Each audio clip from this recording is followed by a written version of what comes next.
ওম নমঃ শিবায়। জয় শিব শম্ভ। বন্ধুরা, আগামী 2রা ফাল্গুন 15ই ফেব্রুয়ারি রবিবার দিন এই বছর মহাশিবরাত্রি তিথি শুরু হচ্ছে, যা থাকছে বাবার সবথেকে প্রিয় দিন সোমবার দিন পর্যন্ত। ফলে এই বছরের শিবরাত্রি রবি এবং সোম উভয় দিনই থাকছে। শিবরাত্রির যে প্রধান পুজো অর্থাৎ রাত্রিকালীন পুজো তা রবি এবং সোমবারের মাঝে থাকায় এবছর এক মহাযোগ তৈরি হয়েছে। তবে অনেকেই এই বিষয়ে দ্বিধায় রয়েছেন যে তারা এই বছর শিবরাত্রি যদি পালন করতে চান তাহলে সেক্ষেত্রে রবিবার দিন উপোস করবেন নাকি সোমবার দিন, কারণ বাবার দিন হিসেবে গণ্য সোমবার। আর সোমবার দিন যেহেতু চতুর্দশী তিথি সন্ধ্যা 5টা 33 মিনিট পর্যন্ত থাকছে, তাই অনেকেই এই বিষয়ে দ্বিধায় রয়েছেন যে চতুর্দশী তিথি ছাড়ার পূর্বেই কি উপবাস ভঙ্গ করা ঠিক হবে। তার পাশাপাশি অনেকেই 16 সোমবার ব্রত করে থাকেন, অর্থাৎ অনেকেই সোমবার দিন বাবার পূজা এবং তার উদ্দেশ্যে ব্রত রাখেন। তারা কি করবেন? যারা সম্পূর্ণ নির্জলা উপবাস রাখতে পারবেন না তারা কি করবেন? তারা কোন কোন খাবার খেয়ে এই মহাশিবরাত্রির ব্রত পালন করতে পারবেন এবং সর্বোপরি এই মহাশিবরাত্রির উপোস কখন ভঙ্গ করবেন? মহাশিবরাত্রি পালন করার পর কোন সময় থেকে আবার আপনি ভাত, রুটি ইত্যাদি খাবার খেতে পারবেন? এই সমস্ত প্রশ্নের উত্তর আজ এই ভিডিওর মাধ্যমে আপনাদের সামনে ব্যক্ত করব। আশা করি এই ভিডিওটি সম্পূর্ণ দেখার পর এই সংক্রান্ত বিষয়ে যাবতীয় প্রশ্নের আপনি উত্তর পাবেন, তাই ভিডিওটি সম্পূর্ণ মনোযোগ সহকারে দেখুন। নমস্কার দর্শক বন্ধুরা, অমৃত কথা এই চ্যানেলে জানাই আপনাদের সুস্বাগতম। ভারতীয় দর্শন, শাস্ত্র এবং বিভিন্ন দেবদেবীর পূজা অর্চনা পদ্ধতি এই চ্যানেলের মূল আলোচনার বিষয়বস্তু।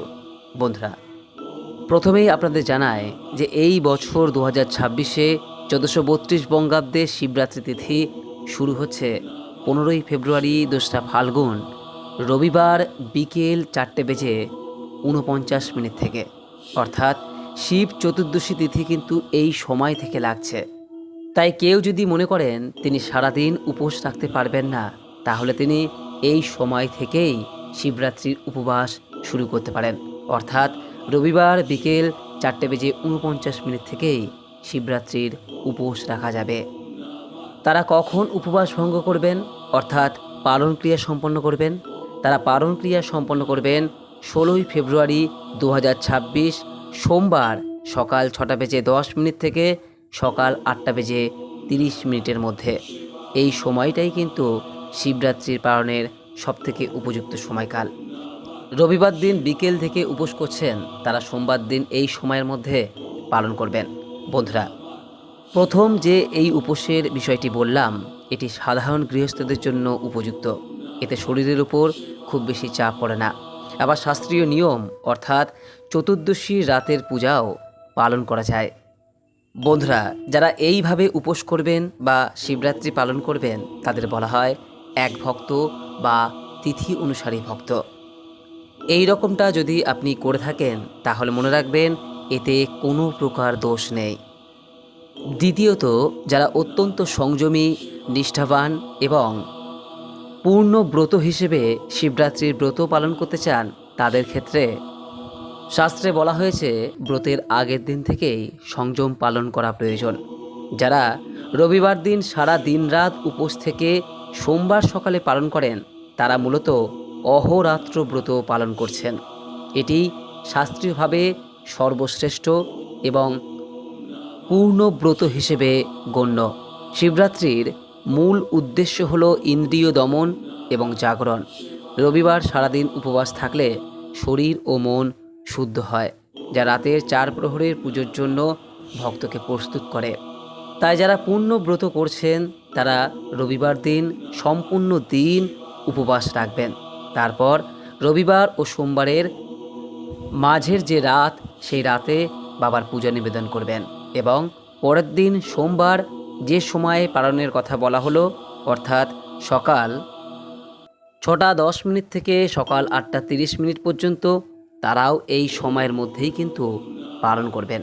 বন্ধুরা, যারা সোমবার দিন অর্থাৎ বাবার প্রিয় বারে ব্রত করে থাকেন তাদের উদ্দেশ্যে বলছি, যেহেতু আপনি প্রতি সোমবার দিন বাবার পুজো করে থাকেন, তাই আপনার জন্য এটি আরও আনন্দের বিষয় যে আপনার নিয়মিত সোমবারের ব্রত এবং শিবরাত্রি একই দিনে পড়েছে। এতে কোনো বাধা নেই, বরং এটি একটি শুভ সংযোগ। শাস্ত্রীয় নিয়ম অনুযায়ী মহাশিবরাত্রির যে তিথিতে চতুর্দশী অর্থাৎ নিশীথকাল বা রাত স্পর্শ করে, সেই দিনই ব্রত পালন করা হয়। এই বছর 15ই ফেব্রুয়ারি চতুর্দশী তিথি শুরু হলেও শিবরাত্রির যে প্রধান পূজা অর্থাৎ নিশীথকাল, তা কিন্তু ইংরেজি ক্যালেন্ডার অনুযায়ী 16ই ফেব্রুয়ারি রাত্রি 12:09 থেকে শুরু হচ্ছে এবং থাকছে রাত 1:01 পর্যন্ত। তাই তাই আপনি মূলত শিবরাত্রির পূজা সোমবার দিন দিচ্ছেন। কিন্তু মনে রাখবেন যে শিবরাত্রির পালন ক্রিয়া কিন্তু উক্ত সময়ের মধ্যেই করা প্রয়োজন, কারণ একবার নিশীথ পূজা হয়ে গেলে শিবরাত্রির পালন ক্রিয়া মূলত চতুর্দশী তিথির মধ্যেই সকালবেলা সম্পন্ন করে নেওয়া প্রয়োজন। এতে আপনার 2 দিনের ব্রত এবং শরীর ও স্বাস্থ্য দুটোই বজায় থাকবে। তাই সকলের উদ্দেশ্যে আবারও বলছি, এই বছর আপনি শিবরাত্রি রবিবার সম্পূর্ণ দিন উপবাস করুন বা রবিবার বিকেল থেকে উপবাস করুন। আপনি যখন থেকেই উপোস করুন না কেন, আপনাকে পালন ক্রিয়া কিন্তু সোমবার উক্ত সময়ের মধ্যেই সম্পন্ন করা প্রয়োজন এবং শিবরাত্রির পূজা রবি ও সোমবারের রাতের মধ্যে সম্পন্ন হওয়া প্রয়োজন। তবেই এবছরের শিবরাত্রি সার্থকভাবে আপনি পালন করতে পারবেন।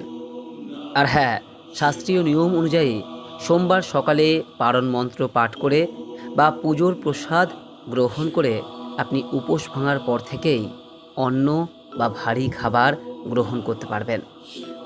শিবরাত্রির পালন ক্রিয়া কিভাবে সম্পন্ন করবেন সে সম্পর্কে পরের ভিডিওতে আপনাদের জানাবো।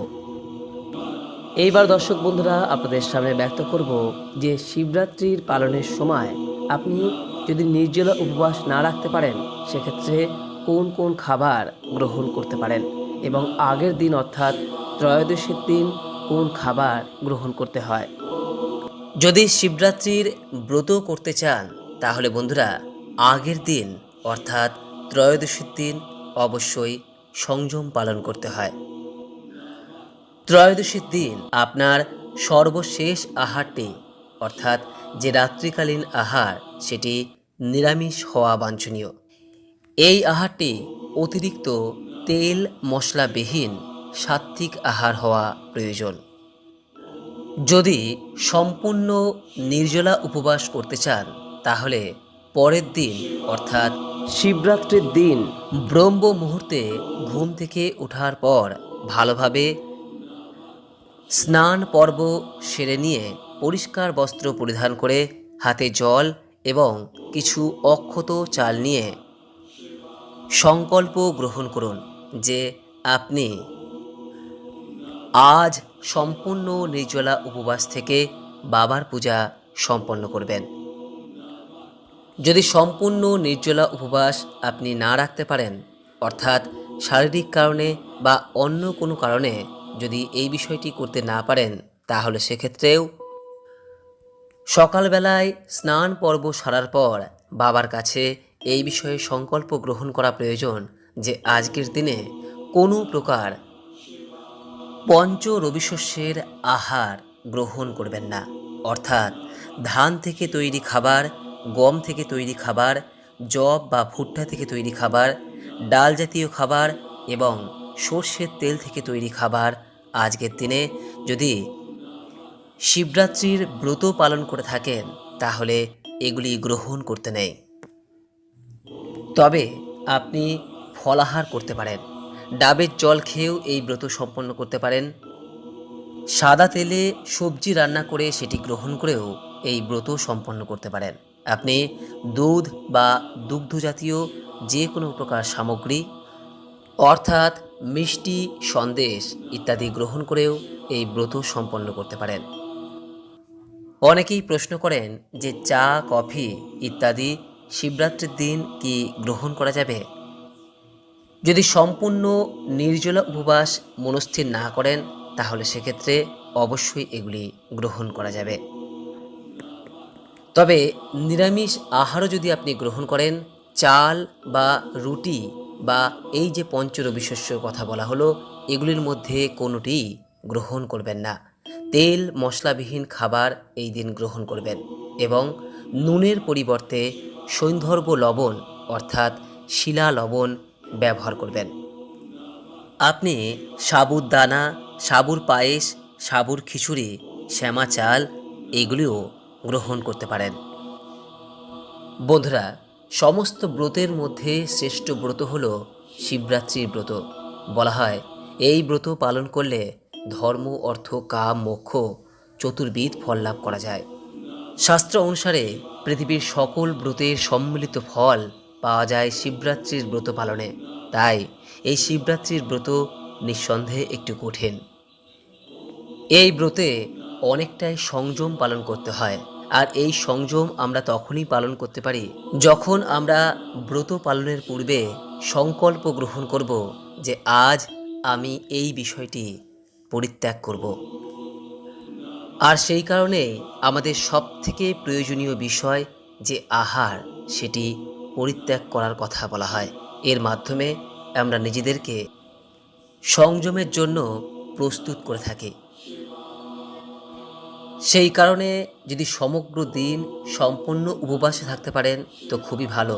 আর তা যদি কোনো কারণেই সম্ভব না হয়, তাহলে এই সমস্ত জিনিসগুলি আপনি একবেলা গ্রহণ করে বাবার পূজায় নিজেকে নিয়োজিত করতে পারেন। যদি আপনি শিবরাত্রি পালন নাও করে থাকেন, তাহলে এই দিন কখনোই কিন্তু আমিষ জাতীয় আহার গ্রহণ করবেন না। সবজি হিসেবে আপনি আলু, রাঙা আলু, চাল কুমড়ো, লাউ ইত্যাদি গ্রহণ করতে পারেন, তবে বেগুন এই দিন খেতে নেই। যে কোনো প্রকার মিষ্ট জাতীয় ফল আপনি এই দিন গ্রহণ করে এই শিবরাত্রির ব্রত পালন করতে পারেন। তবে টক জাতীয় ফল অবশ্যই পরিহার করুন।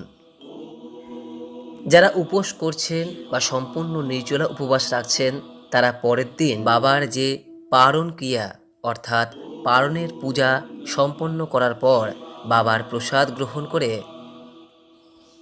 উক্ত দিনে তেল মশলাবিহীন নিরামিষ সাত্ত্বিক আহার গ্রহণ করতে পারেন। এই দিন বাবার উদ্দেশ্যে যে চাল আপনি নিবেদন করেছেন, সেই চালের ভোগের খিচুড়ি বা হবিষ্যান্ন আপনি গ্রহণ করতে পারেন। এই দিনে পঞ্চ রবিশস্য গ্রহণের কোনো প্রকার বিধিনিষেধ নেই, আপনি নিঃসন্দেহে এটি গ্রহণ করতে পারেন। তবে শিবরাত্রির এই পালনের দিনও আমিষ জাতীয় আহার ত্যাগ করা প্রয়োজন। আশা করি আজকের ভিডিও থেকে অনেক প্রশ্নের উত্তর পেয়েছেন। এরপরও যদি কোনো প্রশ্ন থাকে নিজের কমেন্ট বক্সে অবশ্যই জানাবেন। পরবর্তীতে শিবরাত্রির অন্য একটি বিষয় নিয়ে আপনাদের সামনে বিস্তারিত আলোচনা করব। সকলেই ভালো থাকুন, সুস্থ থাকুন, বাবার পূজায় নিজেকে নিয়োজিত করুন, এই আশা রেখে আজকের মতো ভিডিওটি এখানে শেষ করলাম। নমস্কার, ধন্যবাদ। ঈশ্বর আপনার মঙ্গল করুক।